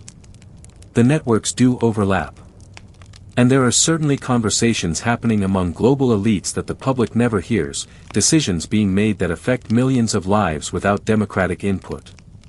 But the grand narrative of a unified conspiracy, a single controlling force guiding world events, is almost certainly false. What exists instead is more fragmented, more chaotic. Multiple networks, sometimes cooperating, sometimes competing, all trying to advance the interests of their members in a complex and unpredictable world. Skull and Bones is part of this landscape, neither all-powerful nor irrelevant. It is a piece of the puzzle, one institution among many that contribute to the concentration of power in the hands of a small elite.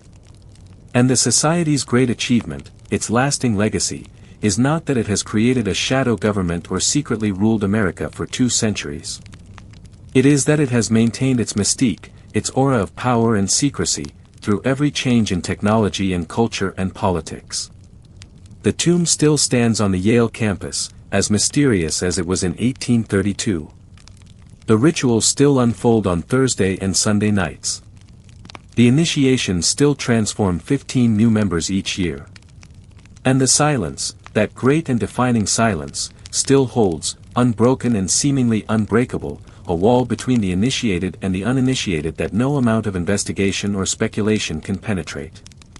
In the end, perhaps that is all the conspiracy theories are really expressing. Frustration. The frustration of living in a democracy that claims to be open and transparent while power is actually concentrated in spaces that are neither. The frustration of knowing that decisions are being made by people connected in ways you cannot see, guided by loyalties you do not share. The frustration of watching the same families, the same institutions, the same networks perpetuate themselves across generations while being told that anyone can succeed, that the system is fair, that merit is all that matters. The conspiracy theories are wrong in their specifics, probably. But they are right in their intuition. Something is happening in the tomb. Something that matters. Something that shapes American power in ways that are real and consequential. And the fact that the society will never explain, never defend, never break its silence, only confirms that intuition. Only deepens the mystery. Only ensures that the conspiracy theories will continue, generation after generation, as long as the tomb stands and the rituals endure. The night grows deeper still. The whispers continue. And somewhere in New Haven, behind heavy doors that have remained locked for nearly 2 centuries, 15 young men gather in candlelight and speak secrets that will never be repeated. The world outside turns, skeptical and curious and suspicious. But inside, the silence holds. And the brotherhood endures.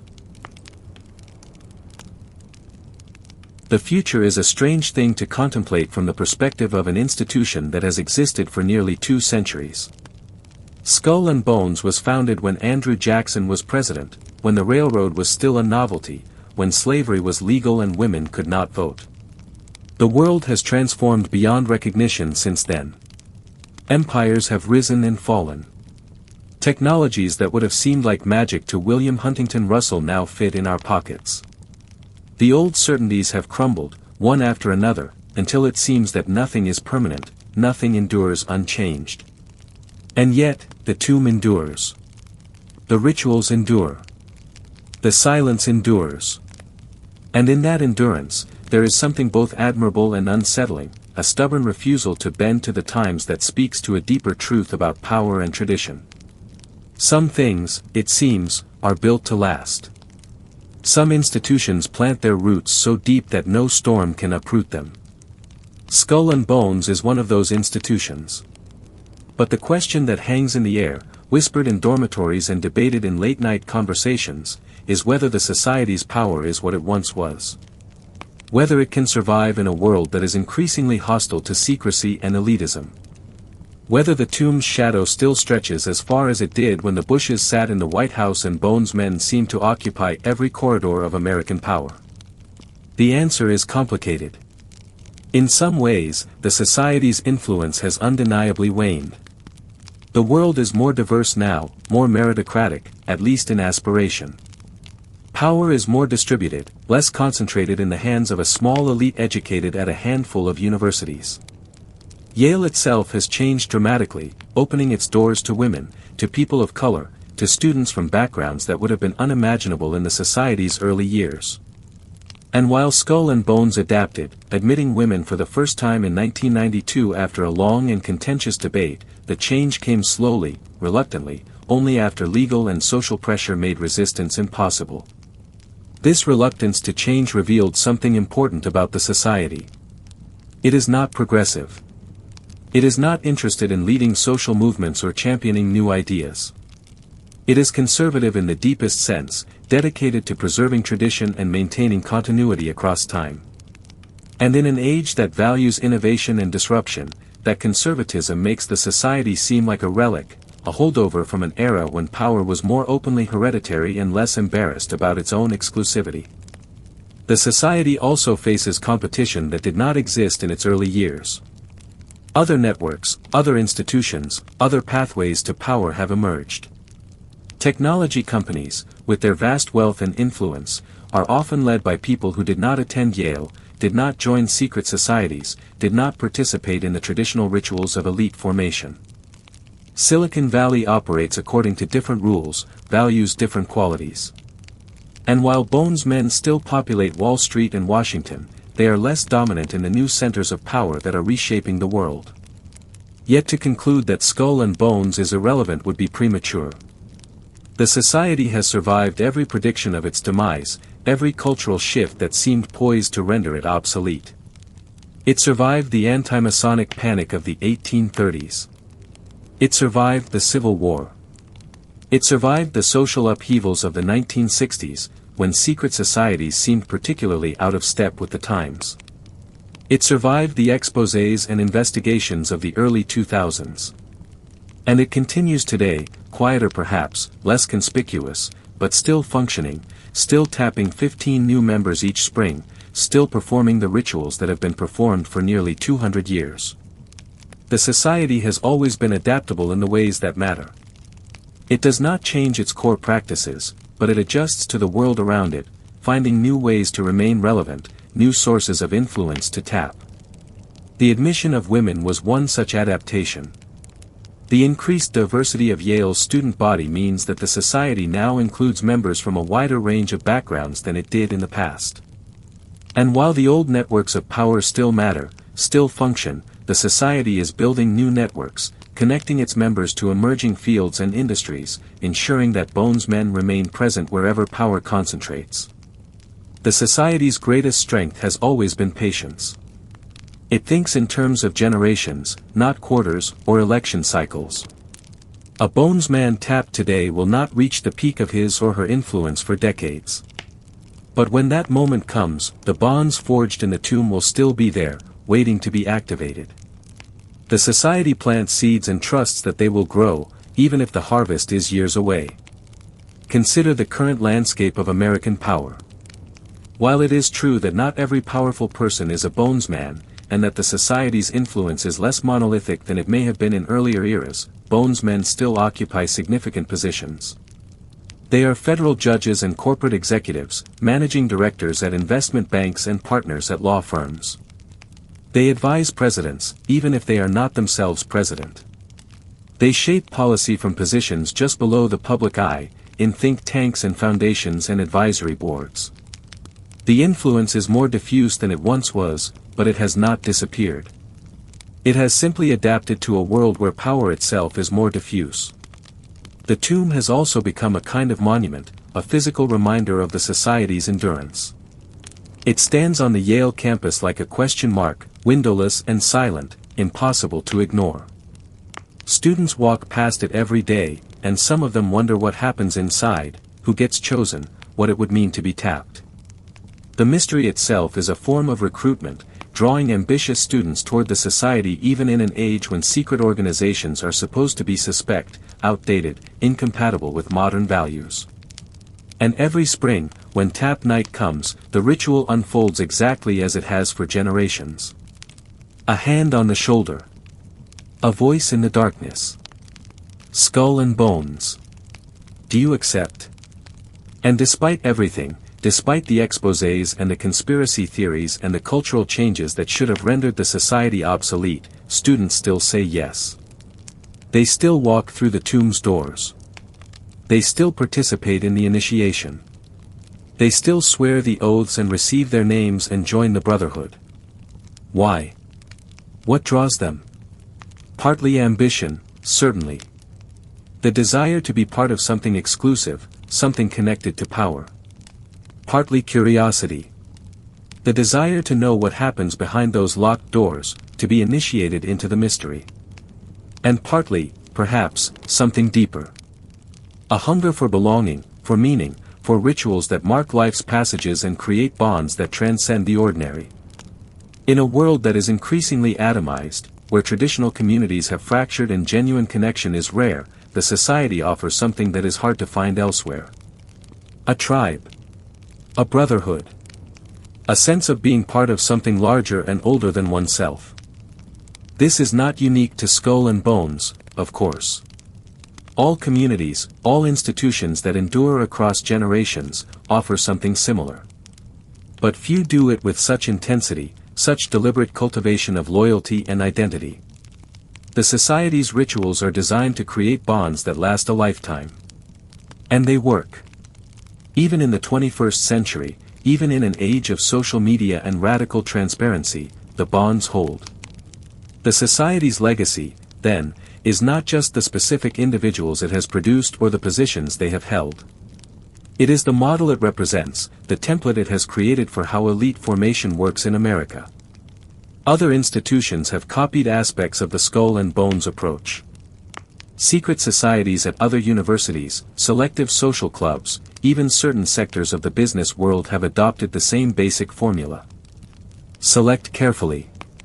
Initiate intensively. Bind permanently. Create a network of mutual obligation that transcends individual interest. This model has proven remarkably durable, and that durability suggests something important about human nature and social organization. People crave belonging. They respond to ritual. They form powerful attachments to groups that demand sacrifice and offer exclusivity in return. These are not new insights. They have been understood for thousands of years, by every successful religion, every effective military organization, every enduring tribe or clan. But Skull and Bones has refined the model, adapted it to the American context, and maintained it across centuries of social change. The society has also shaped American culture in subtler ways, normalizing the idea that secrecy and elite formation are acceptable, even necessary. The fact that 3 presidents have been Bonesmen, and that this fact is widely known but rarely criticized in any sustained way, suggests that Americans have made peace with the existence of institutions like Skull and Bones. There is grumbling, yes. There are conspiracy theories. But there is also a kind of resigned acceptance. This is how power works. This is how elites are formed. And while we might not like it, while it might conflict with our democratic ideals, we have learned to live with it. This normalization is perhaps the society's most significant legacy. Not the specific individuals it has produced, but the broader acceptance of the principle that secrecy and exclusivity are compatible with democracy, that elite networks can coexist with meritocracy, that some things should remain hidden even in a society that claims to value transparency. But there are also signs of resistance, hints that the society's model may face serious challenges in the years ahead. Younger generations seem less willing to accept inherited privilege and secret networks. They demand transparency, accountability, diversity. They are skeptical of institutions that cannot justify their existence in terms that everyone can understand. And while Skull and Bones continues to attract members, it is not clear that those members will enjoy the same advantages that their predecessors did, or that the society's influence will persist as the culture continues to shift. The society faces a paradox. To maintain its power, it must remain exclusive and secretive. But to remain legitimate, it must adapt to a world that increasingly rejects both exclusivity and secrecy. The admission of women was one step in that direction, a reluctant acknowledgement that the old model of all-male power was no longer sustainable.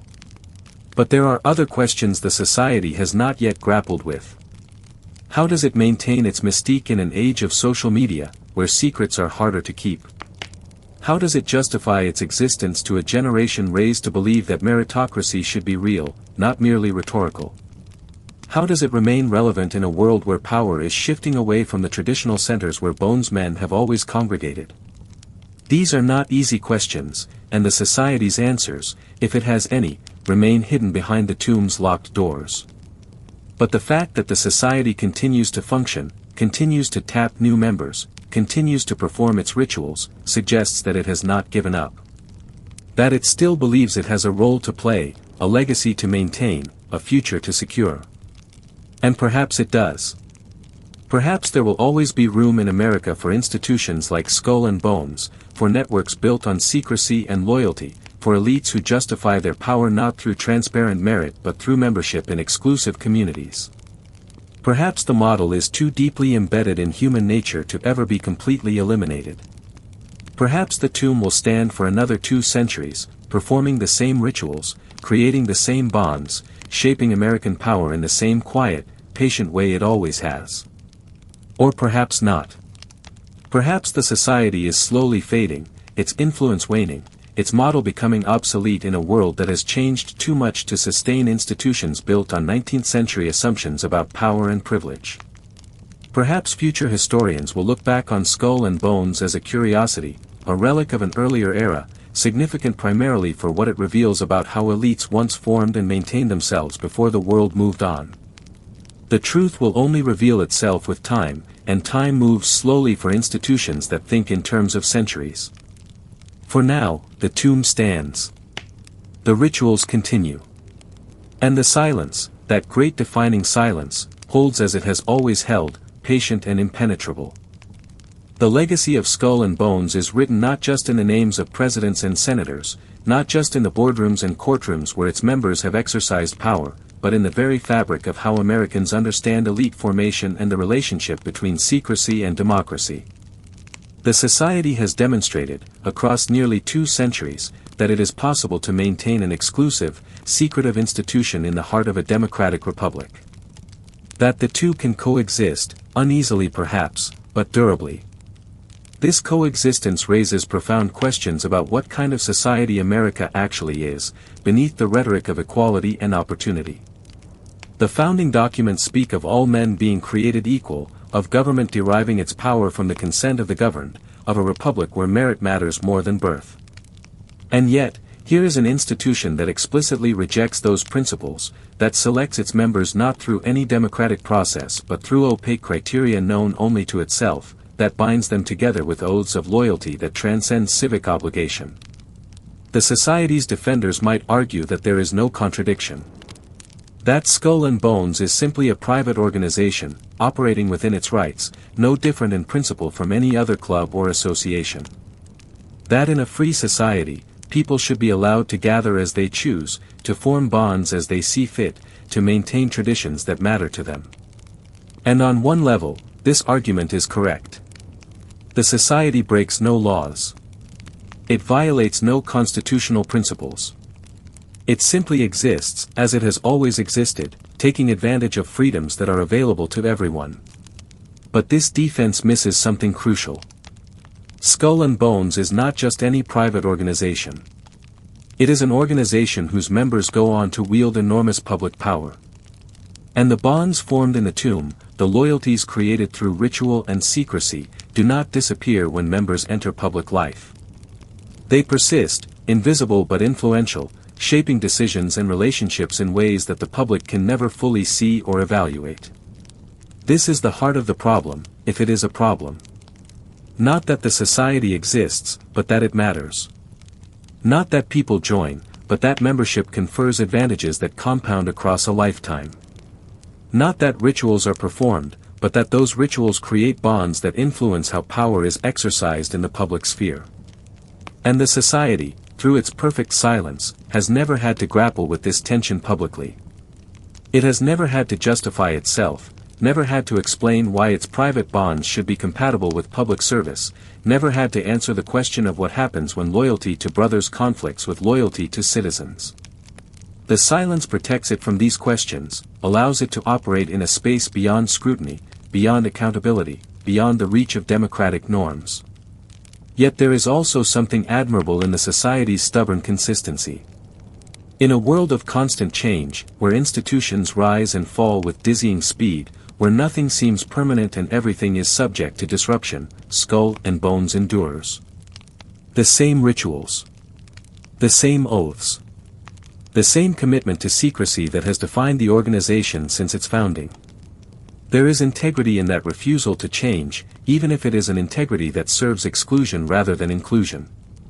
The younger members, those tapped in recent years, inherit this legacy along with all its contradictions.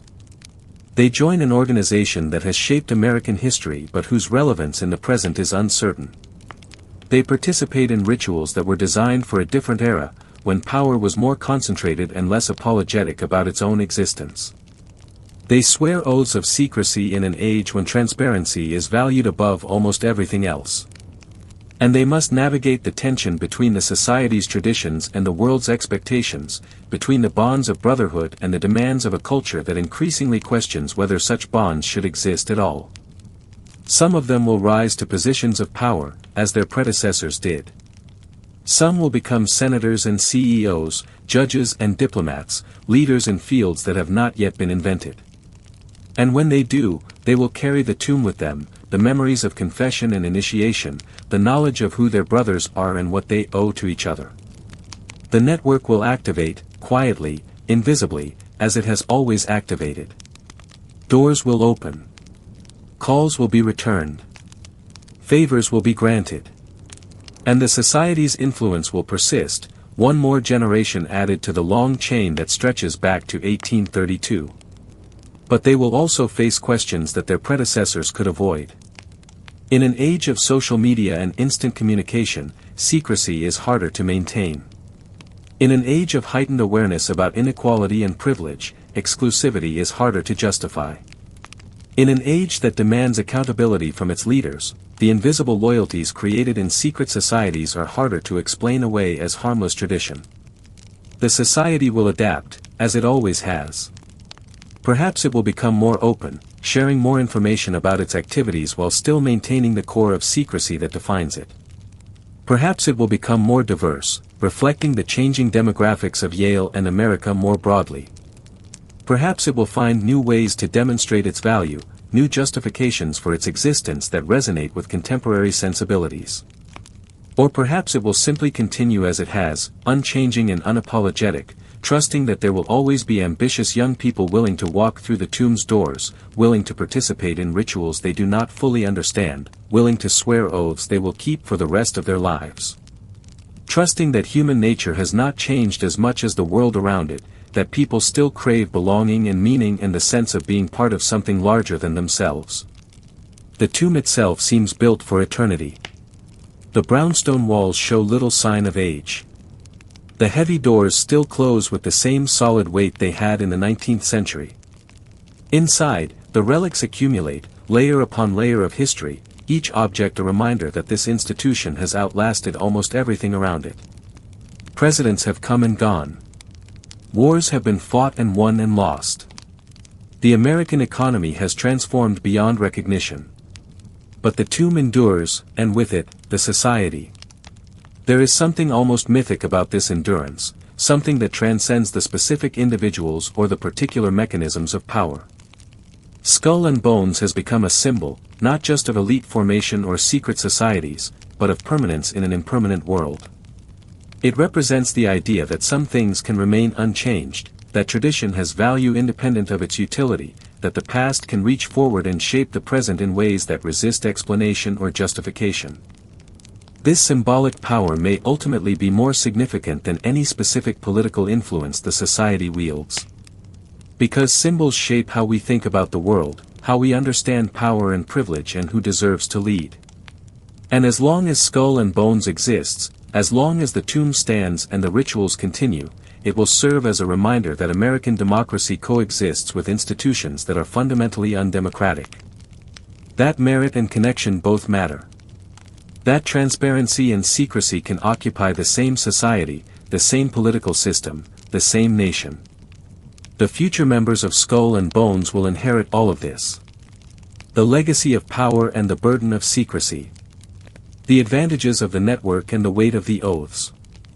The pride of belonging to something ancient and the discomfort of defending something that seems increasingly out of step with the times.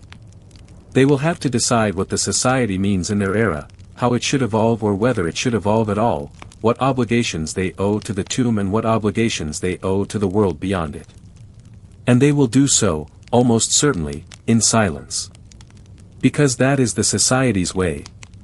That is its defining characteristic, the trait that has allowed it to survive every challenge and every transformation. The silence absorbs criticism. The silence deflects inquiry. The silence creates mystery. And mystery, as the society has understood for nearly 2 centuries, is a form of power all its own. The night outside the tomb is quiet now, the camp is settled into sleep. Inside, perhaps, 15 figures still gather, their faces illuminated by candlelight, their voices low as they speak the words that have been spoken for generations. Or perhaps the room is empty, the ritual concluded, the brothers scattered back to their dormitories to sleep and dream. Either way, the tomb remains, patient and silent, waiting for the next Thursday, the next Sunday, the next spring when new members will be tapped and the cycle will begin again. This is the legacy in the shadows. Not a conspiracy. Not world domination. Just continuity. Just tradition. Just the patient, persistent maintenance of bonds and networks across time. Simple in its essence. Profound in its effects. And enduring, always enduring, like the brownstone walls and the heavy doors and the silence that has held, unbroken, for nearly 200 years. The story of Skull and Bones does not have an ending, because the society continues. The final chapter has not been written because there may be no final chapter. The tomb may stand for another 2 centuries, or 2000, performing the same rituals, creating the same bonds, maintaining the same silence. Or it may close tomorrow, its relevance finally exhausted, its model finally obsolete. We cannot know. We can only observe. Only wonder.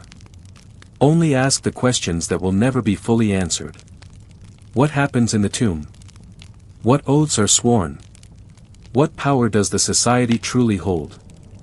And the society, patient and silent, offers the same response it has offered for generations. No response at all. Just the darkness. Just the locked doors. Just the quiet certainty that some secrets will remain secrets, some bonds will remain unbroken, some things will endure beyond understanding or explanation. The tomb stands. The brotherhood endures. And the silence, that great and defining silence, holds forever. If you found rest in these words tonight, let them carry you gently into sleep.